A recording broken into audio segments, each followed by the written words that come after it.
ಇದನ್ನ ನಾವು ದಹಿ ತಡ್ಕ ಅಂತ ಕರಿತೀವಿ. ನಾರ್ತ್ ಇಂಡಿಯಾದಲ್ಲಿ ಇದು ತುಂಬಾನೇ ಫೇಮಸ್ ಅಂತ ಹೇಳ್ಬೋದು. ನನ್ನ ವೈಫ್ ಇದನ್ನ ಸಖತ್ತಾಗಿ ಮಾಡ್ತಾರೆ. ಇದನ್ನ ಮಾಡೋದಕ್ಕೆ ಕೇವಲ 10 ನಿಮಿಷ ಸಾಕು ಅಂತ ಹೇಳ್ಬೋದು. 1/4 ಲೀಟರ್ ಮೊಸರು ಇದ್ರೆ ಸಾಕು. ಬ್ಯಾಚುಲರ್ಸ್ ಆಗಿರ್ಬೋದು, ನ್ಯೂಲಿ ಮ್ಯಾರಿಡ್ ಕಪಲ್ ಆಗಿರ್ಬೋದು, ಸೊ ಆರಾಮಾಗಿ ಇದನ್ನ ಮಾಡ್ಬೋದು ಅಂತ ಹೇಳ್ಬಹುದು. ಸೊ ಇದು ತಿನ್ನೋದಕ್ಕೆ ತುಂಬಾನೇ ಟೇಸ್ಟಿ ಆಗಿರುತ್ತೆ ಅಂತ ಹೇಳ್ಬೋದು. ನೀವು ಇದನ್ನ ರೈಸ್ ಜೊತೆ ಅಥವಾ ಚಪಾತಿ ಜೊತೆ ಟ್ರೈ ಮಾಡಬಹುದು. ಸೊ ಇದನ್ನ ಯಾವ ರೀತಿ ಮಾಡಬೇಕು ಸ್ಟೆಪ್ ಬೈ ಸ್ಟೆಪ್ ಮಾಹಿತಿಯನ್ನ ನನ್ನ ವೈಫ್ ನಿಮಗೆ ತಿಳಿಸ್ಕೊಡ್ತಾರೆ. ಏನೆಲ್ಲ ಇಂಗ್ರೀಡಿಯೆಂಟ್ ಬೇಕು ಬನ್ನಿ ನೋಡ್ಕೊಂಡು ಬರೋಣ. ಈ ದಹಿ ತಡ್ಕ ಮಾಡೋದಕ್ಕೆ ಎಲ್ಲ ಇಂಗ್ರೀಡಿಯೆಂಟ್ ಕಟ್ ಮಾಡಲಾಗಿದೆ. ಈಗ ನಮ್ಮ ವೈಫ್ ನಿಮಗೆ ಹೇಳ್ತಾರೆ ಸೊ ಏನೇನು ಇಂಗ್ರೀಡಿಯೆಂಟ್ ತಗೊಂಡಿದ್ದಾರೆ ಅಂತ ಹೇಳ್ಬೋದಾ? ಒಂದು ಮೆಣಸಿನಕಾಯಿ, ಒಂದು 4-5 ಹೆಸರು ಕರಿಬೇವು, 2 ಈರುಳ್ಳಿ, ಮತ್ತೆ ಒಂಚೂರು ಇಂಗು, ಸ್ವಲ್ಪ ಚಾಟ್ ಮಸಾಲ, ಮತ್ತೆ ಬ್ಲ್ಯಾಕ್ ಪೆಪ್ಪರ್ ಪೌಡರ್, ಮತ್ತೆ ಖಾರದ ಪುಡಿ, ಮತ್ತೆ ರುಚಿಗೆ ತಕ್ಕಷ್ಟು ಉಪ್ಪು, ಮತ್ತೆ ಸಾಸಿವೆ 1 ಚಮಚ, ಜೀರಿಗೆ 1 ಚಮಚ, ಆಮೇಲೆ ಮೊಸರು. ನಿಮ್ಗೆ ಎಷ್ಟು ಕ್ವಾಂಟಿಟಿಗೆ ಬೇಕೋ ಅಷ್ಟು ಮೊಸರು. ಶುರು ಮಾಡ್ಬೋದು ಹಾಗಾದ್ರೆ.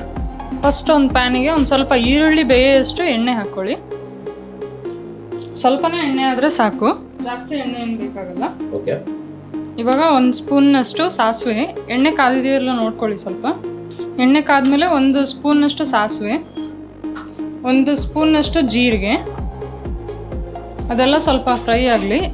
ಜೀರಿಗೆ ಸಾಸಿವೆ ಸ್ವಲ್ಪ ಫ್ರೈ ಆದಮೇಲೆ ಸ್ವಲ್ಪ ಮೆಣಸಿನ್ಕಾಯಿ, 1-2 ಮೆಣಸಿನ್ಕಾಯಿ, ಮತ್ತು 1-2 ಕರಿಬೇವು ಹಾಕೊಳ್ಳಿ.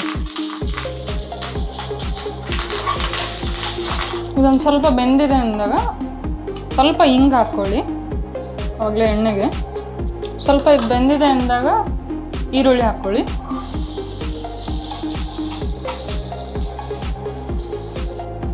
ಸ್ವಲ್ಪ ಈರುಳ್ಳಿ ಇವಾಗ ಗೋಲ್ಡನ್ ಬ್ರೌನ್ ಕಲರ್ ಆಗಿದೆ. ಇದಾದಾಗ ಸ್ವಲ್ಪ ಚಾಟ್ ಮಸಾಲ, ಸ್ವಲ್ಪ ಬ್ಲ್ಯಾಕ್ ಪೆಪ್ಪರ್ ಪೌಡರ್, ಸ್ವಲ್ಪ ನೀವು ಖಾರ ಜಾಸ್ತಿ ತಿನ್ನೋದಾದರೆ ಸ್ವಲ್ಪ ಖಾರ ಜಾಸ್ತಿ ಹಾಕ್ಕೊಳ್ಳಿ. ಇಲ್ಲಾಂದರೆ ನಿಮಗೆ ಖಾರ ಎಷ್ಟು ಬೇಕೋ ಅದಕ್ಕೆ ತಕ್ಕಂಗೆ ಖಾರ ಹಾಕ್ಕೊಳ್ಳಿ. ಖಾರ ಹಾಕ್ಕೊಂಡು ಸ್ವಲ್ಪ ಬೇಯೋದಕ್ಕೆ ಬಿಡಿ, ಒಂದು 2 ನಿಮಿಷ. ಆಮೇಲೆ ಸ್ವಲ್ಪ ರುಚಿಗೆ ತಕ್ಕಷ್ಟು ಉಪ್ಪು ಹಾಕ್ಕೊಳ್ಳಿ. ಇವಾಗ ಇದು ತಣ್ಣಗಾಗಿದೆ ಸ್ವಲ್ಪ. ಇವಾಗ ಮೊಸರು ಹಾಕ್ಕೊಳ್ಳಿ.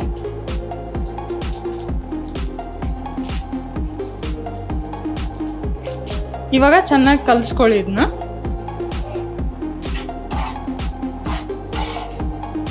ಇವಾಗ ನಮ್ಮ ದಹಿ ತಡ್ಕ ರೆಡಿಯಾಗಿದೆ. ಇದನ್ನು ಅನ್ನದ ಜೊತೆ ಅಥವಾ ಚಪಾತಿ ಜೊತೆ ತಿಂದರೆ ತುಂಬ ಚೆನ್ನಾಗಿರುತ್ತೆ. ನಾನು ಪ್ರಿಫರ್ ಮಾಡೋದು ರೈಸ್ ಜೊತೆ.